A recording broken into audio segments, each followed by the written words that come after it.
भारतीय लोकतंत्र का महापर्व अपने अंतिम चरण में पहुंच चुका है।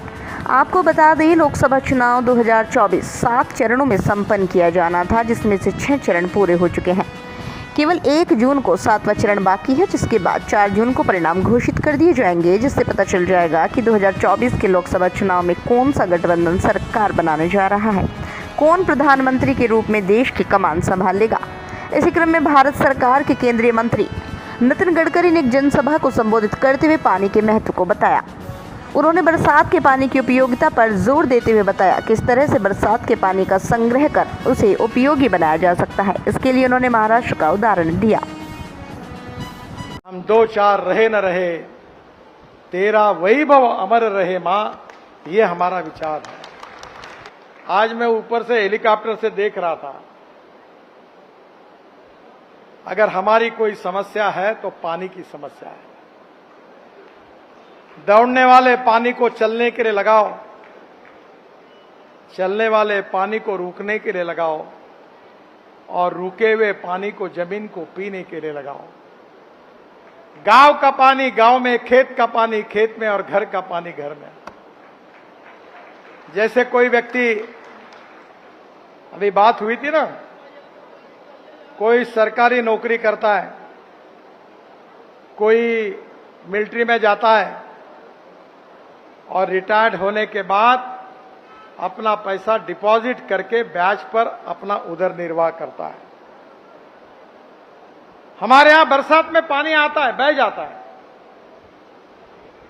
अगर ये पानी अगर हम स्टोरेज करेंगे तो अगर कभी मौका मिला तो महाराष्ट्र में आइए। मैंने इस क्षेत्र में बहुत तालाब बनाए और एनएचआई के तरफ से नदियों का, नालों का खोरीकरण, रुंदीकरण किया, डैम से मटेरियल निकाला, तालाब से मटेरियल निकाला और वाटर स्टोरेज कैपेसिटी बढ़ा दी। मेरे क्षेत्र में 10,000 किसानों ने आत्महत्या की थी। मैं नागपुर से हूं, विदर्भ से, और पानी यही हमारी समस्या है। मेरे घर पर 60 एकड़ जमीन है, 3 कुएं हैं, 1 घंटा पंप चलता था। अब मैंने आपके यहां देखा सोलर पंप लगे हुए हैं। मैंने मेरे घर पर 3 सोलर पंप लगाए, 7.5 हॉर्स पावर के। नदी नालों का खोलीकरण किया, रुंदीकरण किया। अब मेरे कुएं 10 घंटे 12 घंटे चलते हैं। सोलर 7.5 हॉर्स पावर के पंप हैं। मेरी पत्नी एमएससी है, वो खेती करती है, और आपको ताज्जुब होगा कि मुझे 1 एकड़ में 88 टन गन्ना हुआ और 1 एकड़ में 11 क्विंटल सोयाबीन हुआ। अवार्ड मिला। बहनों और भाइयों, आपके यहां वाटर कंजर्वेशन नहीं होता, आप नसीबवान हैं। आप पानी का महत्व इसलिए नहीं समझ सकते क्योंकि आप गंगा और यमुना के पास रहते हो। पानी की दिक्कत क्या होती है, ये गुजरात के आगे आंध्र प्रदेश, कर्नाटक, केरला, तमिलनाडु, महाराष्ट्र, ओडिशा, छत्तीसगढ़, मध्य प्रदेश, यहां कितनी दिक्कत है। मैं वाटर रिसोर्सेस मंत्री था और किसान होने के नाते जल सिंचन मेरा रुचि का विषय था। 1970 से राज्यों में झगड़े थे। हरियाणा, पंजाब, उत्तराखंड, हिमाचल, कश्मीर, राजस्थान, दिल्ली, प्रोजेक्ट अटके हुए थे। मैंने 23 में से 17 प्रोजेक्ट क्लियर कर दिए। लखवाड़ बहुउद्देश्य परियोजना 6,000 करोड़ की, रेणुकाजी बांध परियोजना 5,000 करोड़ की, किशोर बांध परियोजना 12,000 करोड़ की, जो हरियाणा, दिल्ली, राजस्थान, उत्तराखंड, हिमाचल प्रदेश, उत्तर प्रदेश, मैंने इनके बीच में समझौता कराया। इन योजना पर काम शुरू हुआ है और इससे 1,30,000 करोड़ लीटर पानी सिंचाई के लिए मिलेगा और हरियाणा को 1,00,000 हेक्टेयर जमीन सिंचाई होगी। ये योजना का मार्ग हमने सुधार किया। मैं आपको बताना चाहता हूं, अभी मैंने एक देखा, एक ने हमारे यहां इसको खेत में तालाब बनते हैं, तो तालाब बनाया था और तालाब के ऊपर पंप लगे थे सोलर के, और तालाब का पानी लेकर वो अपने जमीन को दे रहा। आज देखिए हमारी समस्या क्या है, हम ग्लोबल इकोनॉमी में है, हमारे यहां गेहूं, चावल, मक्का, शक्कर, इसके भाव हम नहीं तय कर सकते। शक्कर का भाव ब्राजील तय करता है, मक्के का भाव अमेरिका तय करता है, सोयाबीन का भाव अर्जेंटीना तय करती है। और हमारी समस्या यह है कि गेहूं, चावल, मक्के के भाव नहीं बढ़ते, पर खाद के भाव बढ़ते, दवाइयों के भाव बढ़ते, सीमेंट के भाव बढ़ते, स्टील के भाव बढ़ते। गेहूं सस्ता है, ब्रेड बिस्किट महंगे हैं, कपास सस्ता है, कपड़ा महंगा है। और बहनों और भाइयों, इसलिए हमारी सरकार ने सबसे बड़ा काम किया है। हमारे किसान को अन्नदाता कहते थे, और हमने किसान को केवल अन्नदाता नहीं रखा, हमने किसान को ऊर्जादाता बनाया, ऊर्जादाता। डॉक्टर शर्मा जी के लोकसभा में जितनी बिजली लगती है उतनी बिजली हम किसान तैयार करते हैं मेरे क्षेत्र में। हमने किसानों को ऊर्जादाता बनाया, और ऊर्जादाता नहीं बनाया, अब ईंधनदाता बनाया। हम 15 लाख करोड़ के पेट्रोल, डीजल और गैस को आयात करते हैं, और आप गन्ने के जूस से, मोलाइसिस से, ब्रोकन राइस से, मक्के से हम इथेनॉल बनाते हैं। राव साहब को पता है कि मेरे घर में एक इनोवा गाड़ी है टोयोटो की, मैं ट्रांसपोर्ट मंत्री हूं, मैं जो बोल रहा हूं वो ऑथोराइज हूं, क्योंकि यह गाड़ियों के जितनी है ये सब मेरे हाथ में ही है। बहनों और भाइयों, वर्ल्ड की पहली इनोवा गाड़ी मेरे घर पर है। आज तो मैं वो गाड़ी लेकर ही आने वाला था, पर मेरे ऑफिस ने कहा कि नहीं, पार्टी ने कहा हेलीकॉप्टर से जाओ। वो गाड़ी किसानों ने तैयार किए हुए ब्रोकन राइस से, शुगर केन जूस से, मक्के से जो इथेनॉल बनता है, उस इथेनॉल पर 100% चलती है, और उसमें 60% बिजली तैयार करती है। और पेट्रोल की तुलना में अगर एवरेज का विचार किया जाएगा तो पेट्रोल का भाव 25 रुपए लीटर पड़ता है। अभी मारुति सुजुकी भी अपनी गाड़ी आप फ्लेक्स इंजन पे बना रही है, Bajaj, TVS, hero, TVS, Honda scooter, auto rickshaw बना रही है।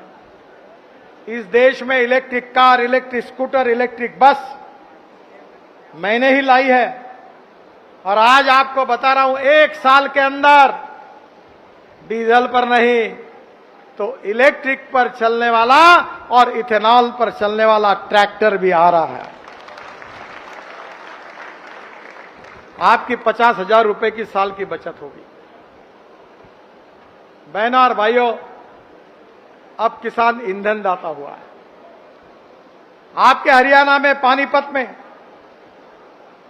इंडियन ऑयल को मैंने पीछे लगकर एक बड़ा प्रोजेक्ट लगाया। ये जो पराली है हरियाणा, पंजाब में जलाते हैं, और जिसके कारण दिल्ली में प्रदूषण होता है। अब वो पराली 2000 रुपए टन के भाव से खरीदी की जा रही है। मैं अध्यक्ष हूं। 350 प्लांट पंजाब, हरियाणा और भारत में आ रहे हैं। 40 शुरू हो गए हैं। पराली से सीएनजी, बायो सीएनजी और बायो एलएनजी तैयार हो रहा है। और जो पानीपत में इंडियन ऑयल ने जो प्लांट डाला हुआ है, वो 1 lakh litre ethanol, 150 tonne bio bitumen और 76,000 टन, 76,000 टन हवाई ईंधन, हवाई जहाज चलने वाला ईंधन बना रहे हैं। इसके बाद दुनिया के हवाई जहाज हिंदुस्तान के एयरपोर्ट पर इसलिए आएंगे कि हमारा किसानों ने तैयार किया हवाई ईंधन सस्ता होगा। मैंने कुछ स्पाइस जेट का हवाई जहाज किसानों ने तैयार किए हवाई ईंधन पर देहरादून से दिल्ली लाने में हम कामयाब हुए। एयर एशिया का हवाई जहाज चला तो किसान केवल अन्नदाता नहीं, किसान केवल ऊर्जादाता नहीं, किसान ईंधन दाता बना। अब किसान हवाई ईंधन दाता बन रहा है और बिटुमिन दाता बन रहा है। यह हमारे सरकार ने किया है। बहनों और भाइयों, गांवों का विकास करना है, देश का विकास करना है, गरीबी, भूखमरी, बेरोजगारी को हटाना है और गांवों को समृद्ध और संपन्न बनाना है। केवल स्मार्ट शहर नहीं, स्मार्ट विलेज भी बनाने हैं। इस देश में जो 60 साल में कांग्रेस पार्टी नहीं कर सकी, वो मोदी जी के नेतृत्व में भारतीय जनता पार्टी ने 10 साल में करके दिखाया। और इसलिए मैं आपसे अनुरोध करने के लिए आया हूं कि आपके क्षेत्र के विकास के लिए आदरणीय डॉक्टर शर्मा जी ने आपके विकास कामों के लिए लगातार मेरा पीछा किया और ये काम करके दिखाए। राव इंद्रजीत सिंह ने हमारे दिल्ली जयपुर से 10 साल से सब काम बार बार मेरे पास कम से कम 25 बार 30 बार वो आए होंगे और राव साहब बताएंगे कि मैंने उनको 1000, 2000, 5000, 10,000 करोड़ ऐसे दिए। कभी मैंने नहीं कहा। मैं मजाक में कहता हूं कि जैसे द्रौपदी की थाली थी वैसे एक थाली मेरे पास है। आप मुझे ज्यादा जानते नहीं हो। मैं 95 में मुंबई में मंत्री था, तो मैं समुद्र में, आप कभी मुंबई जाओगे तो आपने देखा होगा एक वर्ली बांद्रा सीलिंग प्रोजेक्ट मैंने बनाया, 55 उड्डान पुल बनाए, पुणे मुंबई हाईवे बनाया, एक्सप्रेस हाईवे बनाया। मेरे पास 5 करोड़ रुपए थे, पैसा खड़ा किया और हाईवे बनाए, पैसा चुका दिया।